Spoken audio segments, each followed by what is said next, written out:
Akan tetapi saat aku berada tepat di bawahnya, tiba-tiba ada tetesan air yang jatuh tepat di keningku. Saat aku kembali melihat ke arah atas, ternyata yang digantung di pohon itu adalah Assalamualaikum warahmatullahi wabarakatuh. Kembali lagi bersama saya Ahmad Dimas. Kita sedang berada di segmen pendakian misteri, yang mana segmen ini akan menceritakan pendakian yang mempunyai unsur misteri.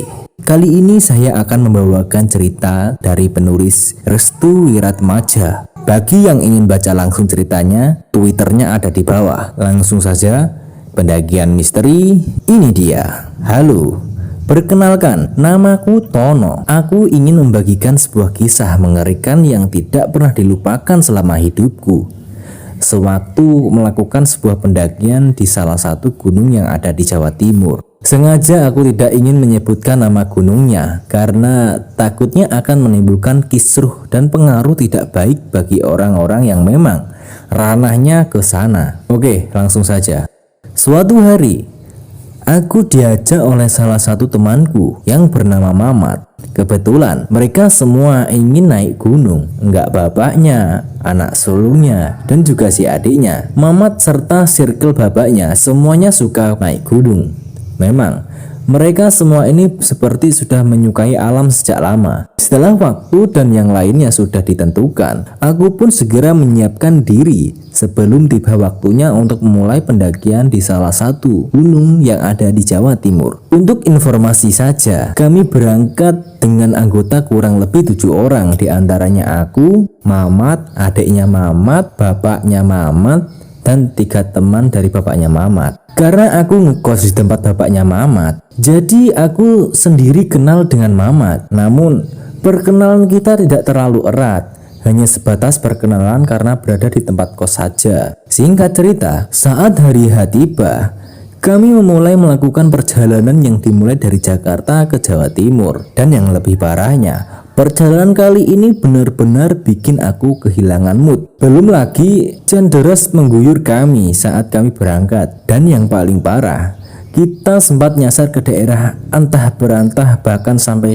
kejebak lumpur pas tengah malam. Setelah melewati perjalanan yang benar-benar menguras tenaga, kami pun beristirahat di sebuah danau. Tetapi dari sinilah kejadian yang mengerikan terjadi. Aku melihat dengan jelas adik dari Mamat ini diseret ke arah danau secara beramai-ramai. Aku yang melihat itu hanya terdiam sembari menatap wajah mereka yang kesetanan. Tidak lama kemudian, adiknya Mamat ini digebukin hingga tak bisa bergerak sama sekali. Aku hanya terdiam dengan tubuh yang sudah gemetar dan tak bisa berbuat apa-apa. Dalam hati aku bertanya, apa yang sebenarnya terjadi? Karena ada sesuatu yang menjanggal. Akhirnya aku pun langsung lari karena mereka semua menatapku dengan tatapan yang mengerikan. Pikir mereka korban selanjutnya adalah aku. Aku sengaja meninggalkan semua barang-barang yang ada dan terus berlari menjauh dari mereka sehingga memasuki hutan-hutan. Aku tidak bisa menjelaskan secara rinci apa yang terjadi selanjutnya.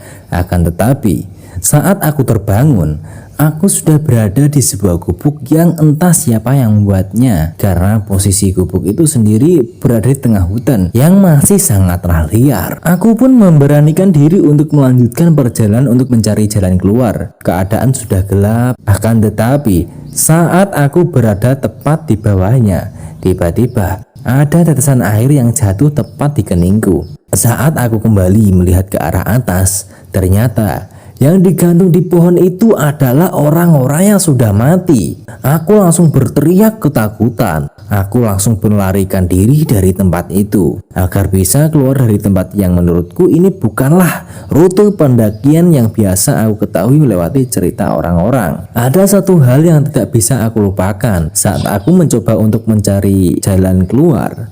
Entah mengapa, aku hanya memutari tempat itu secara berkali-kali. Aku ingat perkataan temanku yang pernah mendaki di sebuah gunung. Jika tidak bisa keluar dari sebuah hutan atau tempat dan seperti hanya memutari tempat yang sama, maka aku terkena oyot mimang. Ya kalau di Jawa itu biasanya disebut dengan kurungan pitik, yang dimana orang tersebut akan berputar di tempat situ saja, nggak pindah-pindah gitu. Lanjut cerita.